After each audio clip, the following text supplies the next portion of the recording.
ഇവൾ എന്നെ പറ്റിക്കുവാണല്ലോ, ഈ പ്രാവശ്യവും പറഞ്ഞു പറ്റിക്കുവാണല്ലോ, ഇവള് വരത്തില്ലെന്ന്. വീഡിയോ കോൾ വിളിക്കാം.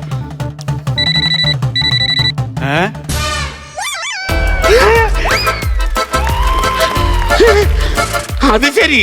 അപ്പൊ മെമ്പറേ, നിങ്ങളായിരുന്നല്ലേ എന്നെ ഇത്രയും നാളും പെൺകുട്ടിയുടെ വോയിസ് വിളിച്ച് പറ്റിച്ചത്. എന്നോട് കൊടും ജാതിയാണ് നിങ്ങൾ കാണിച്ചത് കേട്ടാ. അതേടാ, കൊടും ജാതി തന്നെയാണ് ചെയ്തത്. എടാ, നിന്നെ എത്ര പ്രാവശ്യം ഞാൻ വിളിച്ചടാ വെള്ളം കൊണ്ടുവരാൻ വേണ്ടിട്ട്. നീ വന്നോ? അവസാനം ഞാനൊരു പെണ്ണിന്റെ ശബ്ദത്തിൽ വിളിച്ചപ്പോ വെള്ളവുമായിട്ട് നീ വന്ന്. എടാ, നിന്നെ കണ്ടപ്പോഴേ എനിക്ക് മനസ്സിലായി നീ ഒരു ഞരമ്പനാന്ന്. എടാ, ഈ പഞ്ചായത്തിന് വേണ്ടി ഞാൻ ചെയ്ത ത്യാഗമാടാ അത്. മെമ്പർ എന്ത് ത്യാഗം ചെയ്യുന്നാ പറയണത്? ഒരു ചെറുപ്പക്കാരന്റെ പെണ്ണിന്റെ സൗണ്ട് വിളിച്ച് പറ്റിച്ചിട്ട് എന്ത് ത്യാഗം ചെയ്ത് ഈ പഞ്ചായത്തിന് വേണ്ടി? എന്ത് ത്യാഗം ചെയ്തെന്നോ? എടാ, പകല് മുഴുവൻ കുത്തിയിരുന്ന് വിളിച്ചവൻ ഫോൺ എടുക്കത്തില്ല. രാത്രി 12 മണിയാവുമ്പോ ഇവനൊരു വിളി വിളിക്കും. അത് പോട്ട്. എടാ, വാട്സപ്പിൽ ഇവൻ അയക്കുന്ന ഓരോ മെസ്സേജ്, അതിന്റെ അർത്ഥം അറിയാൻ വേണ്ടി ഞാൻ ഗൂഗിളിനോട് ചോദിച്ചു. അപ്പൊ ഗൂഗിൾ തിരിച്ചൊരു വോയിസ്, നിനക്ക് അമ്മയും പെങ്ങന്മാരും ഒന്നും ഇല്ലേടാ. എടാ, അതാണ് ഈ നാടിന് വേണ്ടി ഞാൻ ചെയ്ത ത്യാഗം.